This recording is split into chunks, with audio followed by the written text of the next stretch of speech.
Did you guys know that these Disney stars were arrested and some even spent time in prison? Starting with the one that shocked me the most, Phil Lewis, who played Mr. Mosby on The Sweet Life of Zack and Cody. He went to prison for manslaughter. So in 1991, way before The Sweet Life of Zack and Cody aired, Phil killed a 21-year-old girl while drinking and driving. But he was released early and only served 1 year because of the work he did in prison. Next, we got Debbie Ryan, who played Bailey Pickett on The Sweet Life on Deck. When Debbie was 22 years old, she was arrested and charged with a DUI after she crashed her car with another person and severely injured them. Okay, this one's crazy. Back in 2018, Adam Hicks, who starred in Zeke and Luther, was arrested after going around pointing guns at people and robbing them with the help of his girlfriend, Danny. He ended up getting only 5 years in prison, and now he's pursuing his music career and he's on TikTok. Now, this one definitely caught me off guard because Mitchell Musso played such an innocent kid on Hannah Montana,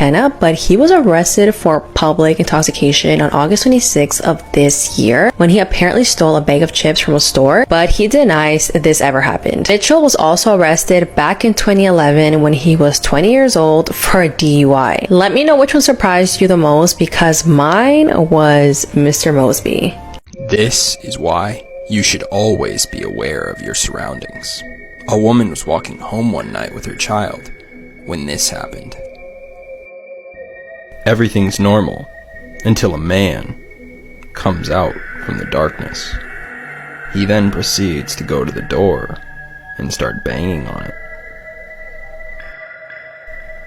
seemingly trying to get inside to the mother and her child. Ali Porath, the mother who was seen in this video, later took to social media to explain that this all happened at around 7 p.m. at night when she was returning home from getting groceries. She explains that she had seen that man before, waiting out alone in front of her house, just watching. But ever since this happened, she hasn't seen him, and that's why it's always important to be aware of your surroundings. This man served the shortest prison sentence of all time. Shane Jenkins told the lady that he was gonna break her window. So later that night, he went to her house and broke her window with a broom. But the lady was prepared and called the police. By the time the police got there, Shane had already ran away. A few hours later, he was eventually caught and he wrote an apology letter to the police and the lady. The case then went to court and the judge sentenced him to 50 minutes in jail. This Iowa teen was crying and broke down during his sentencing for taking his teacher's life over a bad grade. So sorry. 2 years ago, I made the worst decision of my life, and I take full responsibility for what I did. I've taken can never be replaced. Every day I wish I could go back and stop myself. But I hope that this situation doesn't end as tragically as it began, and that someday something positive can come from this tragedy. The judge sentenced him to life in prison with the possibility of parole in 25 years after he helped his friend in ending their teacher's life because she gave his friend a bad grade. The two high school students decided to take revenge from her after she failed his friend, which prevented him from a study program abroad. The defendant was pretty blatant in his, I would almost call it bragging about his activities on Snapchat. He had every opportunity to prevent this from happening. What do you think about this, and what caused these teens to act this extreme way?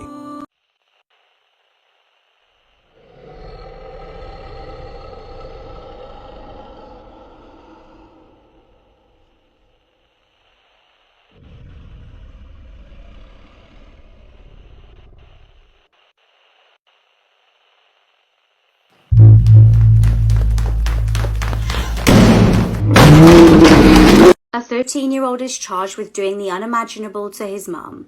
Irina Garcia was just 39 years old when she was killed in her sleep on the 12th of October. She'd given birth just weeks prior to the horrific incident. It's reported that her 13-year-old son called police to tell them he'd killed his mother.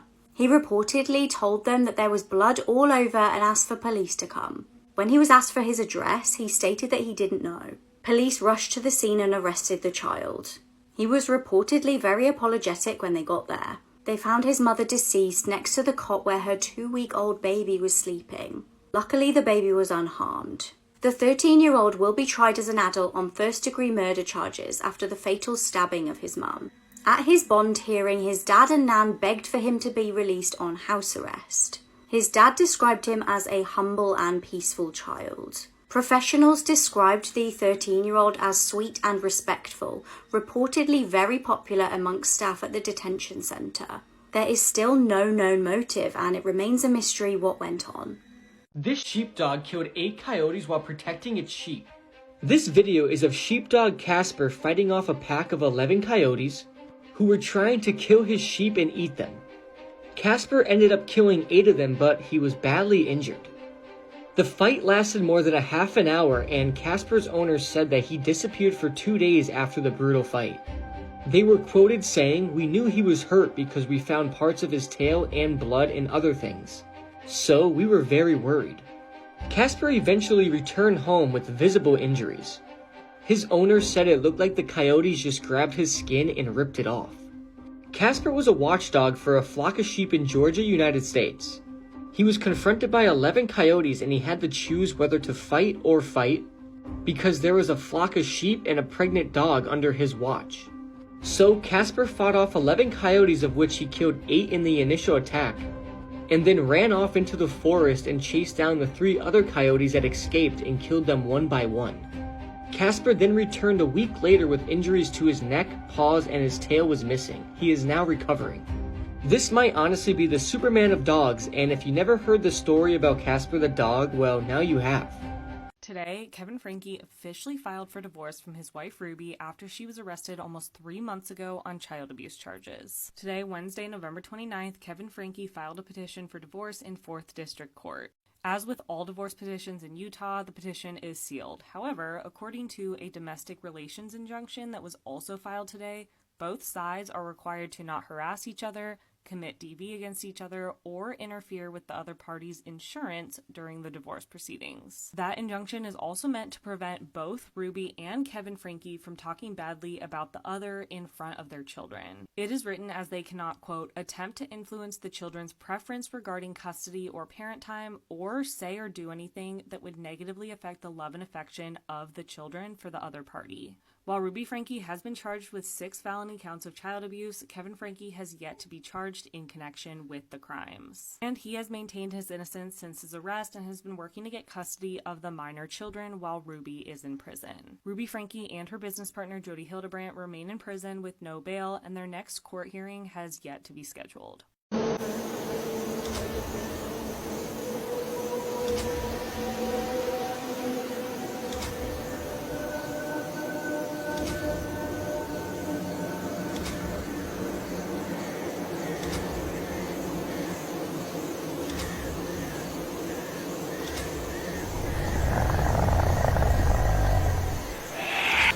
This woman, 44-year-old J.D. Watts, intentionally handed her mother, who had severe dementia, a handgun so that she could just take her own life. J.D. was her mother's primary caregiver, and it's been said that she was just sick and tired of taking care of her mother. On September 10th, home surveillance footage shows J.D. leaving her mother's bedroom with a handgun. Then she showed her mother how to use it and basically told her to use it on herself. 72-year-old Linda then fired 2 shots, taking her own life. Investigators found evidence of JD being extremely cruel to her mother. She was constantly speaking down to her and referred to her as a toddler. JD always complained about being her mother's caregiver and just wanted her to die. But she did not get away with this and was charged with felony murder in the 2nd degree.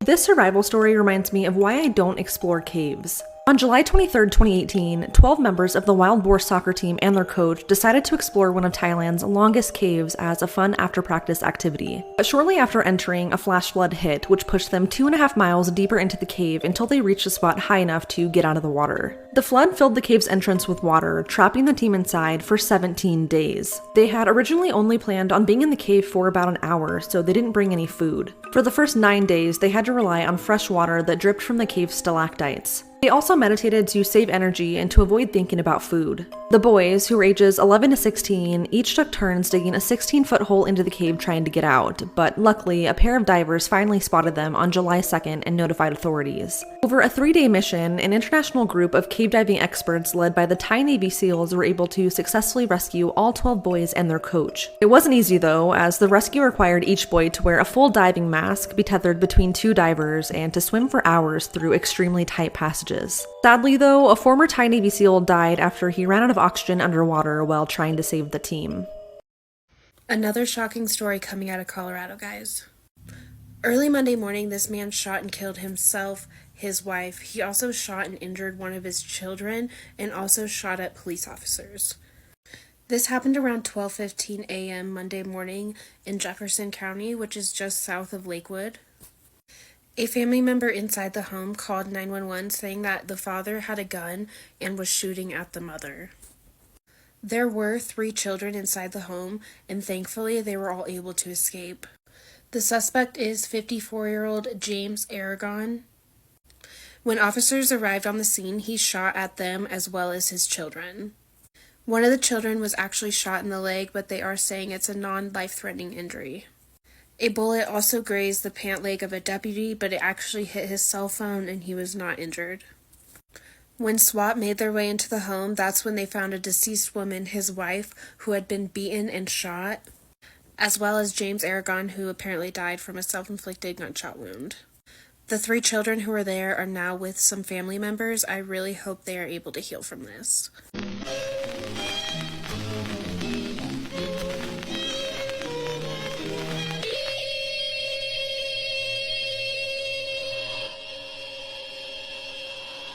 Iron Eyes Yeast presents Lights Out.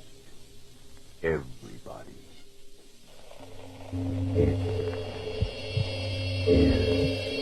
This is insane. This pilot was sucked out of a plane during a flight from England to Spain. This happened on June 10th, 1990 on a British Airways flight when 27 minutes into the flight, 2 of the cockpit windows came off, which caused the pilot Timothy Lancaster to be sucked out. But you would think that someone wouldn't survive this. Well, Timothy did. Since the plane was going at such a high speed, his entire body got trapped against the outside of the plane window, but his legs were still in the plane. That's when one of the flight attendants quickly grabbed Timothy's legs and held on the entire time while the co-pilot controlled the plane and tried to land right away. So imagine everyone on that flight was freaking out while Timothy was trapped against the plane for a remainder of 20 minutes at nearly 650 kilometers per hour. And by the way, if Timothy was let go, his body would have landed on the side of the wing and made its way into the engine, which would have caused the plane to crash. Fortunately, the co-pilot was able to safely land the plane, and when an investigation was done, it was discovered that the maintenance crew had replaced the window panels with incorrect bolts, which caused the windows to be blown out. Timothy explains that he was in and out of consciousness but barely remembers anything, which thank God. And get this, Timothy was back to work only 5 months later. Personally, I would never step into a plane again, let alone fly it. 7 pit bulls ripped this man's face off, killing him, and it's absolutely brutal. This 46-year-old man named Aglaser Pereira was going for his morning walk one day when he was suddenly attacked and brutally killed by dogs. He was ambushed by 7 pit bulls and had his face completely ripped off. They escaped from a farm and attacked the first thing they saw, which was Aglaser. A brave passerby rescued him from the gruesome attack and called an ambulance. They then helped the victim down the road to meet the emergency vehicle. Aglaser was rushed to the Santa Cruz Hospital in central Pinho, over 20 miles away from the area where the incident took place. The pit bulls had completely bitten off all the skin on his face, leaving his skull completely exposed. The only way I could really describe how his face looked is if you poured red paint all over a white skull and let it dry. He had no eyes, no lips, no nose, no facial features at all. It was just skull and blood and some skin left over and some tissue. I really don't recommend looking up the photo because it will make you lose sleep. It's absolutely disturbing. But after Aglaser arrived at the hospital, he tragically succumbed to his injuries. Can you just imagine enjoying your daily walk and you see 7 pit bulls running towards you? I know I would be absolutely terrified. I feel so bad for Aglaser, and may he rest in peace. This is absolutely brutal. 911, what's the address to your emergency? I just killed my son. What do you mean you just killed your son? I'm hearing voices. Oh, okay. How old's your son? 6. Where's your son now? He's dead. Dead where? In the living room.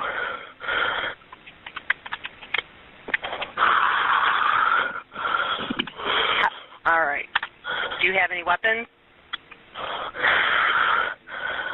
Can you just send in cops? Yeah, we're doing that now. What's your name? Matt Pomeranko. I'm sorry, the first name? Matt. Matt? Spell your last name for me, Matt. Ponomarenko.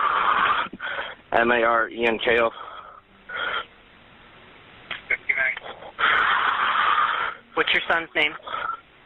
Jack. Jack? Jax, Jax.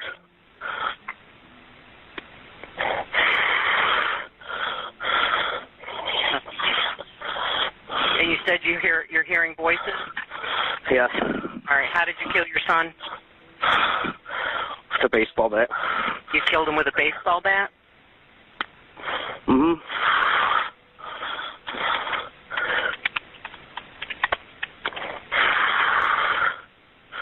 And why did you kill him with a baseball bat?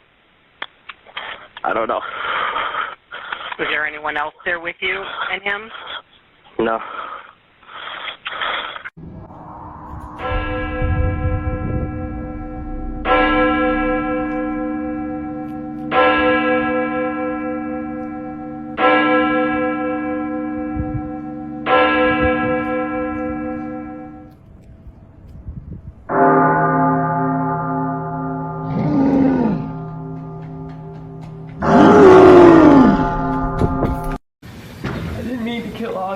Ashley, I really didn't. I really think I did that. I didn't mean to hurt him. Dylan Shoemaker walked into a state Supreme Courtroom pleading his case, telling his victim's mother and the court he's remorseful for what he did. Shoemaker was sentenced Friday for beating 23-month-old to life. I can't take back what was done. I wish I could. I would give my life for Austin. I loved him a lot. Austin Smith was completely defenseless. That's a given. But there were other dynamics at work there, including my client's inability to either control his anger or frustration and his inexperience in babysitting. Based on his short life now, what is to say he won't do this again? Well, we don't know that. I think it's completely unlikely. It was a situational, circumstantial thing. In Judge M. William Bowler's last words to Shoemaker, he told the now 17-year-old that in his short life, he's caused so much despair to so many people. Bowler said he minimizes his actions. The record will show that you admitted that on July 23, 2013, in a phone call to your mother from the holding center, you stated, and I got a quote from the court reporter, "I am a 16-year-old blonde. Probably all I have to do is cry in front of the jury, and they're going to feel sorry for me," end quote. Afterwards, Shoemaker was sentenced to 25 years to life behind bars.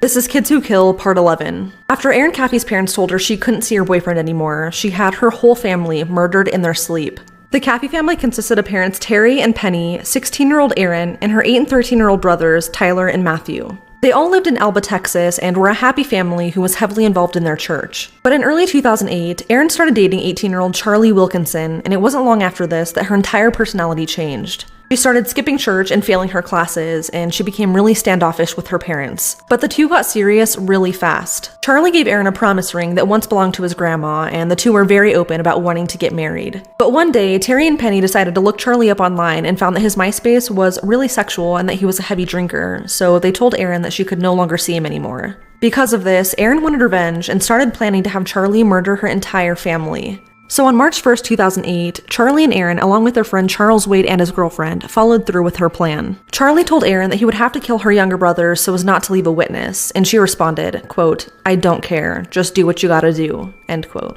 While the girls waited outside, Charlie and Charles broke into the Caffey family home and went up to Terry and Penny's bedroom. They then shot them multiple times. Terry somehow managed to survive this and saw that it was Charlie. At some point, Charlie's gun jammed, so Charles pulled out a samurai sword and nearly decapitated Penny. And unfortunately, Terry had to watch this happen. Before blacking out, Terry heard the two go into Tyler's bedroom, in which he asked why Charlie was doing this before they shot and killed him. They then went into Matthew's bedroom, where they took turns stabbing him to death with the sword. They then looted the house and set it on fire. Terry somehow came to while the fire was consuming the house, and although he was badly injured, he managed to throw himself out of a window, where it then took him an hour to crawl to a neighbor's house for help. Terry was then rushed into emergency surgery, and when he awoke, he told authorities one name: Charlie Wilkinson. Charlie was arrested soon after this, and authorities found Erin in his trailer not long after. She claimed that she had been kidnapped and had nothing to do with the murder of her family. But both Charlie and Charles told authorities that it was all Erin's idea. Erin's kidnapping story soon fell apart, and it came to light that she was the mastermind behind the entire thing. She even openly talked about killing her family in front of her friends. All 4 of them were charged with 3 counts of capital murder. Charlie and Charles were sentenced to life in prison without the possibility of parole, and Erin was sentenced to life in prison with the possibility of parole after 40 years. Prosecutors initially sought the death penalty for the 2 men, but Terry requested otherwise. He stated, quote, "Killing these boys will not bring my family back," end quote. Since this, Terry has maintained a relationship with his daughter. She still denies any role in the murders, and Terry believes her.